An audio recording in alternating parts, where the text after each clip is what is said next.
بسم اللہ الرحمن الرحیم۔ میں سعید آسی اپنے یوٹیوب چینل سعید آسی آفیشیل کے پلیٹ فارم پر یہ ایک خصوصی پروگرام اپنی یادداشتوں پر مبنی پیش کر رہا ہوں۔ اب دیکھیے یہ جو پولرائزیشن ہے کتنی نقصان دہ ہوئی ہماری گروپ کے لیے، اس کی میں مثالیں آپ کو دیتا ہوں۔ جب میں پی ایف یو جے کا پریزیڈنٹ تھا تو اس وقت چوہدری پرویز الہی صاحب چیف منسٹر تھے۔ ہمارا جو ہے صحافیوں کے جو رہائشی مسائل ہیں وہ بہت گمبھیر تھے۔ بہت عرصہ پہلے 88 میں جب نواز شریف چیف منسٹر تھے تو اس وقت ایک کمیٹی بنی تھی مجیب الرحمن شامی صاحب کی سربراہی میں۔ یہ نواز شریف صاحب نے ہی پیش رفت کی تھی کہ جرنلسٹوں کو پلاٹ دیے جائیں۔ تو پھر شامی صاحب کی سربراہی میں کمیٹی بنی، باقاعدہ درخواستیں طلب کی گئی جرنلسٹ کمیونٹی سے، اور ان درخواستوں کی سکروٹنی کے بعد جو ڈیزرونگ اس کمیٹی نے محسوس کیے کہ ان کو پلاٹ ملنا چاہیے، ان کو منظوری دی گئی کہ ان کو پلاٹ، وہ کوئی 30 کے قریب تھے۔ تو اس کے بعد صحافیوں کی ظاہر ہے یہ کمیونٹی ہماری تو بڑھتی ہی گئی نا، کوئی کسی سکیم میں کوئی پلاٹ نہیں ملا تھا۔ تو میری یہ ایک فکر مندی تھی کہ اس کے لیے ہمیں آگے بڑھ کر کام کرنا چاہیے۔ تو میں نے اسی تناظر میں پرویز الہی صاحب سے بات کی اور انہوں نے کہا کہ ہم نے آپ سے باضابطہ نشست کرنی ہے۔ انہوں نے رضامندی ظاہر کی۔ تو میں نے اس وقت نواب رضا صاحب اس کے راولپنڈی اسلام آباد پریس کلب کے صدر تھے، راؤ شمیم اصغر صاحب ملتان پریس کلب کے صدر تھے۔ تو میں نے اپنے پی ایف یو جے کے سیکرٹری ساجد عزیز صاحب کو بھی بلوا لیا تاکہ نمائندگی پورے ملک کی ہو جائے اس میٹنگ میں، اور لاہور سے اس وقت ارشد انصاری صاحب صدر تھے پریس کلب کے۔ میں نے انہیں بھی کہا، وہ مان گئے۔ آپ کو میں نے پچھلے ایک پروگرام میں بتایا کہ ارشد انصاری صاحب نے میرے پینل کے ماتحت پریس کلب کے نائب صدر کا الیکشن بھی لڑا تھا۔ تو ہماری ایکویشن تھی، یہ مان گئے۔ لیکن جب میٹنگ کا آغاز ہوا تو ارشد انصاری صاحب غائب۔ میں نے انہیں فون کیا کہ آپ آئے نہیں ابھی تک، تو کہتے کہ میں راستے میں ہوں، لیکن وہ نہ آئے۔ پھر کچھ دیر کے بعد میں نے فون کیا تو ان کا فون بند ملا۔ میں نے ان کے ایک ساتھی سے رابطہ کیا تو انہوں نے بتایا کہ وہ تو واپس آ گئے ہیں۔ انہیں برنا گروپ کی قیادت نے سختی سے روک دیا ہے کہ آپ نے اس اجلاس میں نہیں جانا، یہ سارا کریڈٹ جو ہے یہ سعید آسی کے کھاتے میں پڑ رہا ہے، تو اس لیے ہم اس میں کیوں شریک ہوں۔ تو یہ جو سوچ تھی، آپ اندازہ لگا لیجیے کہ اس سوچ کے کتنے نقصانات ہوئے ہماری کمیونٹی کو۔ بہرحال وہ تو اپروو ہو گئی۔ یہ پنجاب جرنلسٹ ہاؤسنگ فاؤنڈیشن، اس کا قیام اس نشست میں عمل آیا تھا باضابطہ طور پر۔ اسی وقت چیف منسٹر صاحب نے نوٹیفیکیشن بھی جاری کرا دیا اس فاؤنڈیشن کا، جس کے بنیادی ممبرز میں میں خود بھی شامل تھا۔ اس فاؤنڈیشن کے ماتحت ہی جرنلسٹ کمیونٹی کو پنجاب بھر میں پلاٹ جو ہے مختلف اسکیموں میں الاٹ کرنے کا فیصلہ ہوا تھا۔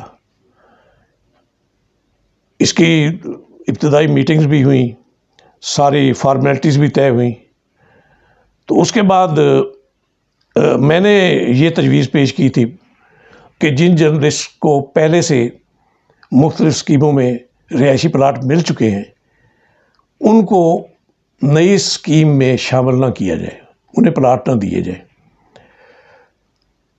اگر میری اس تجویز کو پذیرائی ملتی تو بہت سارے دوست اکاموڈیٹ ہو سکتے تھے اور بھی، لیکن پھر یہ پریس کلب کی سیاست حاوی ہو گئی اور انہوں نے جو ہے گھیرا ڈال کے اس جو رہائشی اسکیم بننی تھی صحافیوں کے لیے، اس پر اپنا تسلط جما لیا۔ تو وہ بھی ظاہر ہے ڈھونڈ ڈھانڈ کے پھر جب یہ ہماری یہ ادھر جو اس وقت جرنلسٹ ہاؤسنگ سوسائٹی موجود ہے اس جگہ کا انتخاب ہوا تھا. تو بہرحال یہ ہمارا کاج تو مشترکہ تھا.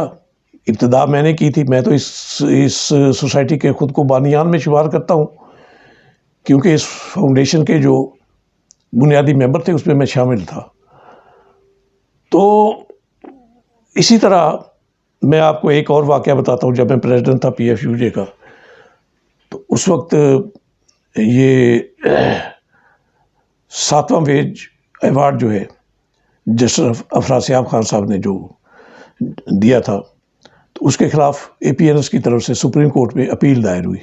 یہ فکس ہوئی تھی پہلے چیف جسٹس صاحب نے اس کی، اس وقت شیخ ریاض صاحب تھے چیف جسٹس، تو انہوں نے اس کی ابتدائی ہیئرنگ کی، اور اس کے بعد پھر جسٹس افتخار محمد چوہدری صاحب کی سربراہی میں ایک 5 رکنی بینچ تشکیل دیا اس کیس کی سماعت کے لیے. تو اس وقت میں نے اکرم شیخ صاحب جو سپریم کورٹ بار ایسوسی ایشن کے صدر بھی رہے ہیں، ہمارے بہت محترم دوستوں میں ان کا شمار ہوتا ہے، بڑی اچھی ہماری ان کے ساتھ یعنی کہ انڈرسٹینڈنگ تھی. تو میں نے ان سے درخواست کی کہ آپ پی ایف یو جے دستور کی طرف سے اس کیس میں فریق بننے کی درخواست دائر کریں. تو وہ درخواست انہوں نے دائر کر دی اور ہم اس میں فریق بن گئے. اس کے بعد پھر برنا گروپ کی طرف سے بھی درخواست آئی، پھر ایپنک کی طرف سے بھی درخواست آئی، تو وہ بھی فریق بنے. لیکن جو ٹائٹل تھا اس کیس کا بنا، یعنی کہ جو اپیل تھی وہ تو ظاہر اے پی این ایس کی تھی. تو اس میں جو دوسرے فریق، اولین جو فریق تھے، اس میں باقاعدہ طور پر پی ایف یو جے کی حیثیت سے، پریزیڈنٹ کی حیثیت سے اس میں میرا نام تھا. تو جب اس کیس کی سماعت شروع ہوئی تو ہم نے اپنی ایف ای سی کی میٹنگ وہیں طلب کر لی ہوئی تھی. ایف ای سی کے سارے ارکان موجود رہے اس پورے کیس کی سماعت تک. تو ایک موقع پر ایف ای سی کے اجلاس میں اکرم شیخ صاحب بھی مدعو ہوتے تھے اس میں. تو اکرم شیخ صاحب نے بتایا کہ انہیں اے پی این ایس کی طرف سے رابطہ کر کے یہ تجویز پیش کی گئی ہے کہ آپ جرنلسٹوں کے لیے الگ ویج ایوارڈ کمیشن پر رضامند ہو جائیں، اور جو دوسرا سٹاف ہے، جو ٹیکنیکل سٹاف ہوتا ہے، اس کے لیے الگ ویج ایوارڈ کے لیے آپ مان جائیں تو ہم اس کو امپلیمنٹ کر دیں گے. اکرم شیخ صاحب نے یہ تجویز پیش کی تو مجھے بھی یہ تجویز بہت اس حوالے سے اچھی لگی کہ ہمارے اس انڈسٹری کے جو دوسرے، یعنی کہ جرنلسٹوں کے علاوہ جو دوسرے ورکرز ہیں، ان کی اپنی ایک تنظیم ایپنک کے نام سے موجود ہے. تو جب ان کی تنظیم بھی الگ ہے، ان کی فنکشننگ بھی ہم سے ڈیفرنٹ ہے، وہ ممبر بھی نہیں ہوتے ہماری ٹریڈ یونین کے، پی ایف یو جے کے، پی یو جے کے یا دوسرے یونٹس ہیں ان کے ممبر بھی نہیں ہوتے، وہ ممبر بھی ایپنک کے ہوتے ہیں. تو یہ تجویز صائب تجویز ہے. اگر ویج ایوارڈ پر اے پی این ایس عمل درآمد کے لیے اس تجویز کے تحت رضامند ہے تو ہمیں یہ تجویز منظور کر لینی چاہیے.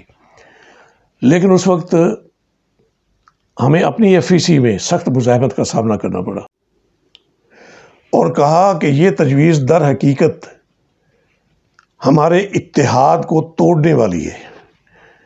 بہرحال آپ دیکھ لیجئے، اس تجویز کی بنیاد پر کوئی معاملہ طے ہو جاتا تو ہم آج 8ویں ویج ایوارڈ جو ہے وہ یہ تو کجا ہم 7ویں ویج ایوارڈ سے بھی امپلیمنٹ، یعنی کہ وہ جاری ہونے کے باوجود، اور 8واں ویج ایوارڈ جو جسٹس حسنات احمد صاحب کی سربراہی میں تشکیل پایا تھا اور اس نے ایوارڈ جاری کیا تھا، یہ ایوارڈ بھی جاری ہونے کے باوجود کیا ہم اس پر عمل درآمد کرا پائے ہیں؟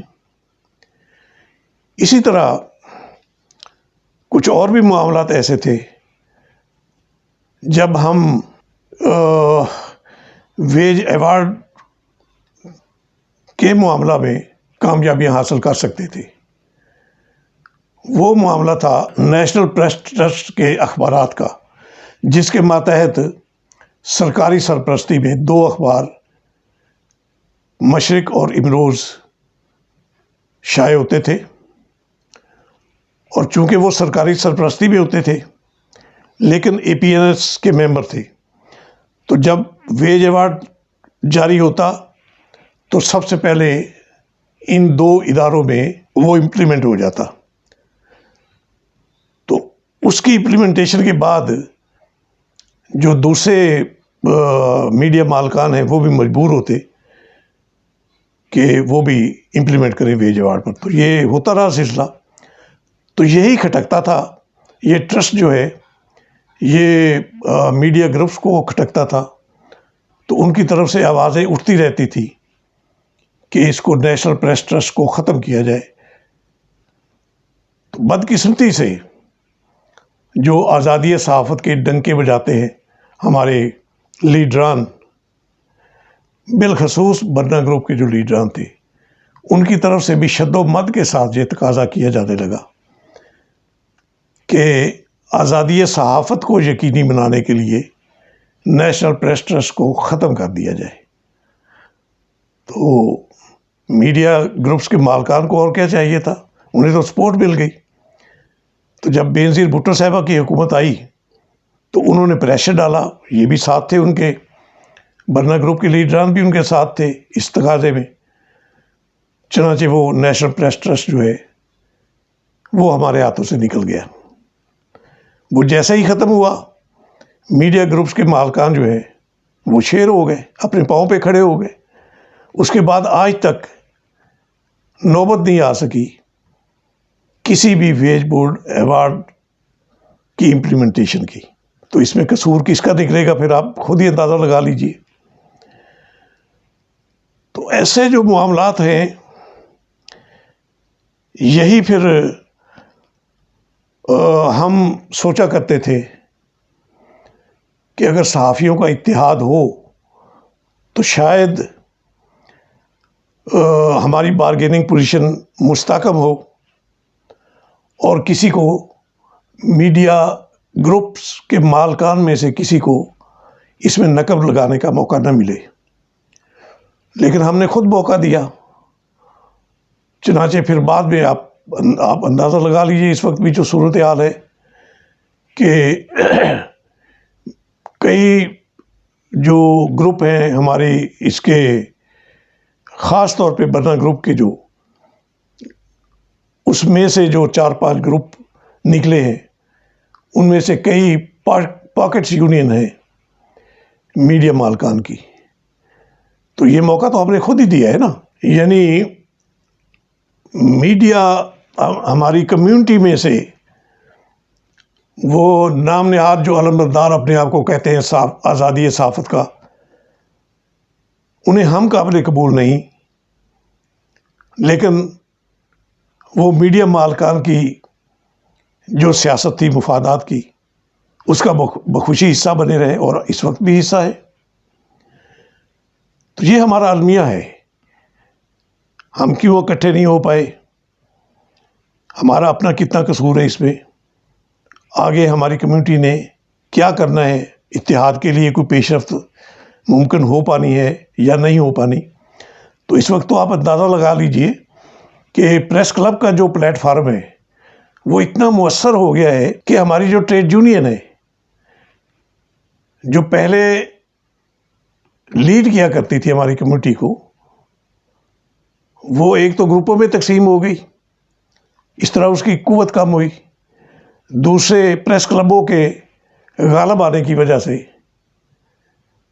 ہماری ٹریڈ یونین جو ہے وہ ناکارہ ہو کے رہ گئی. اللہ کے فضل سے جیسے بھی ہے ہمارا دستور گروپ انٹیکٹ رہا ہے اور فلورش بھی کیا ہے اس نے. مخالفت کے باوجود آپ دیکھ لیجیے، کراچی پریس کلب کو برنا گروپ کا گڑھ سمجھا جاتا تھا. وہاں یہ تصور تھا کہ دستور گروپ کا کوئی آدمی وہاں پر نہیں مار سکتا. یہ بڑے فخری انداز میں کہا بھی کرتے تھے ان کے قائدین. لیکن پھر اسی پریس کلب میں جب دستور گروپ کی انڈکشن ہوئی تو کوئی ایسا عہدہ نہیں ہوگا کراچی پریس کلب کا جس میں دستور گروپ نے کامیابی حاصل نہ کی ہو. اس وقت بھی کراچی پریس کلب میں دستور گروپ کی ہی اکثریت ہے. اسی طرح طویل عرصے تک راولپنڈی اسلام آباد پریس کلب میں بھی دستور گروپ کا ہی غلبہ رہا، ملتان پریس کلب میں بھی دستور گروپ کا ہی غلبہ رہا، حیدرآباد پریس کلب میں بھی دستور گروپ ہی حاوی رہا۔ تو یہ دیکھنا چاہیے۔ اب دیکھیے، یہ تو ہمیں دھتکارتے رہے ہیں حقارت کے ساتھ، لیکن عزت دینے والی تو اللہ کی ذات ہے نا۔ اب ویج ایوارڈ آپ دیکھ لیجیے، چوتھا ویج ایوارڈ، جس کے سربراہ ویج ایوارڈ کمیشن کے جسٹس فضل محمود فضلی تھے، ان کے ساتھ میری بہت اچھی نیاز بندی کا سلسلہ تھا۔ جب میں ہائی کورٹ کی رپورٹنگ کیا کرتا تھا تو انہوں نے مجھے کہا کہ آپ نے جو سجیسٹ کرنا ہے اس ویج ایوارڈ میں اپنی کمیونٹی کے لیے، وہ اپنی سجیشن مجھے بھجوا دیں۔ تو میں نے جو بھی سجیشن بھیجی، اس ویج ایوارڈ کمیشن کا حصہ نہ ہونے کے باوجود میری وہ سجیشن شامل ہوئی اس میں۔ اسی طرح جو چھٹا ویج ایوارڈ تھا، جو جیسا افراز صاحب صاحب کی سرپرستی میں تشکیل پایا تھا، تو افراز صاحب کے ساتھ بھی میرے بہت دیرینہ مراسم تھے۔ جب وہ ہائی کورٹ بار کا الیکشن انہوں نے لڑا، ایک بار ناکام ہوئے تھے، وہ سید افضل حیدر صاحب کے مقابلے میں دوسری بار الیکٹ ہو گئے تھے، تو ان کے ساتھ بھی میری بہت ایک یعنی کہ مراسم تھے اچھے۔ تو انہوں نے بھی جب وہ سربراہ بنے تو مجھے اپنے پاس انہوں نے بلایا، تو پھر میں اور سکندر لودھی صاحب ان کے پاس گئے۔ انہیں جن جن وہ درکار تھے یہ ایوارڈ کے لیے، ہمارے یعنی کہ ہماری ٹریڈ یونین کی طرف سے جن جن نکات کو ایجیٹیٹ کرنے کی ضرورت تھی، وہ ہم نے انہیں پرووائڈ کیے اور تجاویز بھی دی۔ تو افراز صاحب کے جاری کردہ ویج ایوارڈ بورڈ میں بھی ہماری وہ تجاویز شامل ہیں۔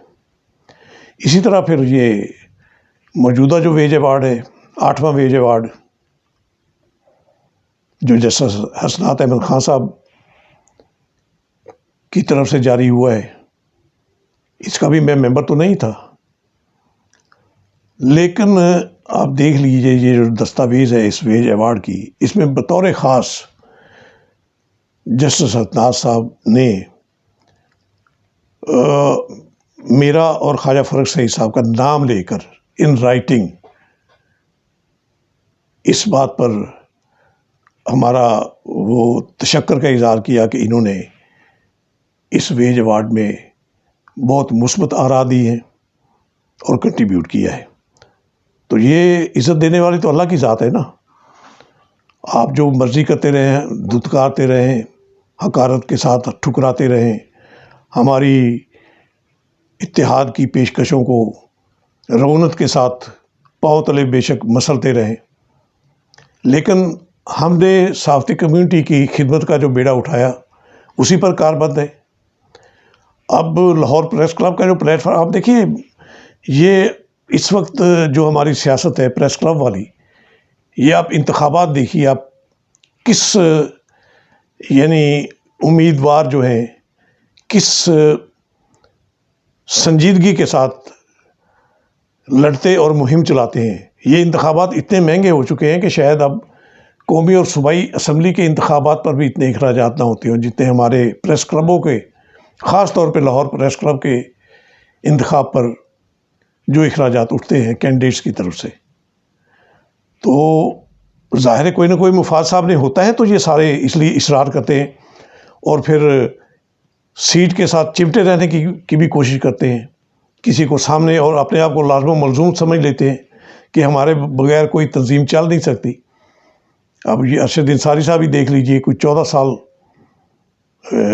یہ صدر رہے ہیں، کیا مفاد ہے اس میں؟ اس پر میں زیادہ بات نہیں کرنا چاہتا، بہت سی جبینیں شکن آلود ہوتی ہیں۔ ہمارے اپنے گروپ میں بھی یہ روایت پیدا ہوئی اور قائم رہی۔ ہمارے حاجی نواز رضا صاحب، وہ بھی مسلسل 14 بار راولپنڈی اسلام آباد پریس کلب کے صدر الیکٹ ہوئے، اور لطف کی بات یہ ہے کہ جب اگلا الیکشن تھا 15واں الیکشن، یہ مشتاق مناز صاحب ان کے ساتھ سیکرٹری تھے اس وقت، تو اگلے الیکشن کو ابھی کوئی 6 مہینے پڑے تھے، تو یہ فلم آرٹسٹ مسرت شاہین، ان کے ساتھ بھی میری اچھی نیاز بندی ہے. ان کا جو پارٹی منشور تھا وہ بھی میں نے ہی بنا کر انہیں دیا تھا. تو انہوں نے مجھے یہ انکشاف کر کے حیرت زدہ کر دیا کہ اگلا الیکشن آپ کے حاجی نواز صاحب جو ہے وہ جیت نہیں پائیں گے، وہ لوز کر رہے ہیں. میں نے انہیں کہا کہ یہ آپ کو کیسے پتہ چلا اور اتنا جلدی کیسے پتہ چلا؟ آپ کا کیا تعلق ہے ہماری ٹریڈ یونین کے ساتھ یا ہمارے پریس کلب کے ساتھ؟ تو انہوں نے مجھے بتایا کہ مشتاق منہاس صاحب جو ہے حاجی نواز رضا صاحب کے سیکٹری، یہ بات انہوں نے مجھے بتائی ہے، اور وہ پوری گیم پلان کر کے بیٹھے ہوئے ہیں کہ اگلا الیکشن ہم نے نواز رضا صاحب کو کامیاب نہیں ہونے دینا. میں نے یہ بات نواز رضا صاحب کو بتائی تو انہوں نے سنی انسنی کر دی. شان بے نیازی ہمارے گروپ میں بھی ظاہر ہے، تو انہوں نے کہا کہ یہ کیسے ہو سکتا ہے. بہرحال اس الیکشن کا جو نتیجہ آیا، نواز رضا صاحب لوز کر گئے. تو اس کے بعد پھر پریس کلب کا انہوں نے بعد میں بھی کانٹیسٹ کیے لیکن کامیاب نہ ہو سکے. تو یہ ایک عہدے کے ساتھ، چاہے میں نہیں کہتا کہ نواز رضا صاحب کے کوئی ذاتی مفادات تھے، وہ بھی ایک پروفیشنل جرنلسٹ ہیں، ایک لگن ہے کمیونٹی کی خدمت کی ان کے دل میں. ہو سکتا ہے اس لگن کی بنیاد پر وہ یہ سمجھتے ہوں کہ وہی صدر ہوں گے تو بہتر کمیونٹی کے مفادات کی بہتر رکھوالی ہو سکے گی. بہرحال یہ ان کا اپنا نقطہ نظر تھا. لیکن جب کوئی آدمی اپنے آپ کو کسی ادارے کا کسی عہدے کے لیے لازم و ملزوم تصور کر لیتا ہے تو پھر تشویش بھی ہوتی ہے کمیونٹی میں اور تبدیلی کی لہر بھی اٹھتی ہے. تو یہی ہمارے معاملات ہیں. مجھے اپنے گروپ میں بھی، میں چونکہ ووکل ہوں ہر معاملے میں، لگی لپٹی کے بغیر اپنے گروپ میں بھی بات کرتا ہوں، اور جہاں مجھے تحفظات ہوتے ہیں اس کا اظہار بھی کرتا ہوں میں. اسی بنیاد پر جب میں الیکٹ ہوا پی ایف یو جے کا پریزیڈنٹ 2002 میں، اور میرے ساتھ ساجد عزیز خان صاحب سیکٹری تھے، تو اس وقت جو ہماری اس گروپ کے جو سینئر قائدین تھے، سعود ساہر صاحب، خواجہ فرق سعید صاحب، ان کے ہمارے ساتھ تحفظات جو ہے وہ ان کا اظہار ہونے لگا باقاعدہ طور پہ. ہم نے تو ظاہر ایک کمیونٹی کی بہتری کے لیے، اور آپ دیکھیے جو پی ایف یو جے کی جو ویب سائٹ ہے، وہ سب سے پہلے میرا بیٹا شاہد سعید اس وقت یہ تھا پنجاب بار کونسل میں مینیجر آئی ٹی تھا، ایکسپرٹ تھا وہ ویب سائٹس کا. تو اسے میں نے کہا کہ اس کی ہمارے پی ایف یو جے کی ویب سائٹ بنائیں. تو اس نے بنائی اور وہ register P F U J کے نام سے ہوئی. اس لیے جو website P F U J کی فارمل ویب سائٹ وہ ہماری ہی تھی. بعد میں برنا گروپ نے بھی اپنی ویب سائٹ بنائی، لیکن پی ایف یو جے کا ٹائٹل جو ہے وہ چونکہ ایک ڈومین ہوتی ہے تو وہ ٹائٹل وہ ہمارے نام ہی رہا، پی ایف یو جے کا. تو یہ کہنے کا مقصد یہی ہے کہ ہم اپنے مفادات کے لیے، اجتماعی مفادات کے لیے اکٹھے ہوں، ہمارا ایک پلیٹ فارم ہو تو یقیناً وہی فضا دوبارہ قائم ہو سکتی ہے جو 1977 تک برقرار تھی. میری یہی دعا ہے، میری یہی خواہش ہے. میں اپنے دوسرے گروپ کے ساتھیوں سے بھی یہی درخواست کروں گا، بے شک وہ اس پر خفگی کا اظہار کرتے رہیں، بے شک ان کی جبینیں شکن آلود ہوتی رہیں، لیکن میں پھر بھی یونیفیکیشن کے لیے قدم بڑھانے کی انہیں بھی پیشکش کرتا ہوں. اور اپنے دوستوں، ہمارے دوستوں ہمیشہ اس کے لیے تیار رہے ہیں. ہمارا تو کوئی، یعنی کہ اب جیسا میں نے پہلے عرض کیا کہ کوئی ہماری تنظیم میں کسی کا کوئی ذاتی مفاد نہیں ہوتا، تو ہم وقت تیار ہیں. اور دوسرے گروپ سے میں دست بدعا درخواست کرتا ہوں دوبارہ کہ خدا را اپنی کمیونٹی کے فائدے کے لیے ایک پلیٹ فارم پر اکٹھے ہو جائیں، اسی میں ہمارا فائدہ ہے۔ اگر ہم اکٹھے نہ ہوئے تو جو حال جو حشر ہماری کمیونٹی کا اس وقت ہے، اس وقت جن حالات کا شکار ہے ہماری کمیونٹی، یہ مزید ابتر ہوں گے۔ آگے جو معاملات مجھے نظر آ رہے ہیں، اس میں سروائیو کرنا جو ہے خاص طور پہ پرنٹ میڈیا کا، وہ بہت مشکل نظر آ رہا ہے۔ تو ہم اپنی اپنی دکانداری چمکا کر بیٹھے رہیں گے تو کسی کے ہاتھ پلے کچھ نہیں آئے گا۔ اس لیے اپنی کمیونٹی کے مستقبل کا سوچیں اور ایک پلیٹ فارم پر آ جائیں۔ یہی میری آج کی معروضات ہیں۔ تو اپنی کمیونٹی کے حوالے سے یہ سلسلہ جو ہے میری یادوں کا، یہیں پر انشاءاللہ اس کا میں اختتام کر رہا ہوں۔ تو آگے دوسرے اپنی زندگی کے جو دوسرے کٹھن آسودہ نا آسودہ جو بھی مراحل تھے، اس میں میرے جو تجربات رہے، جو میرے معاملات رہے، وہ یادیں بھی انشاءاللہ میں آپ کے ساتھ شیئر کرتا رہوں گا گاہے بگاہے۔ بہت مہربانی آپ کی، آپ نے بہت صبر و تحمل سے مجھے سنا، اور آخر میں میری یہی درخواست ہے کہ آپ میرے یوٹیوب چینل سعید آسی آفیشیل کو سبسکرائب، بالخصوص سبسکرائب کیجئے، لائک اور شیئر بھی کیجئے۔ بہت مہربانی آپ کی۔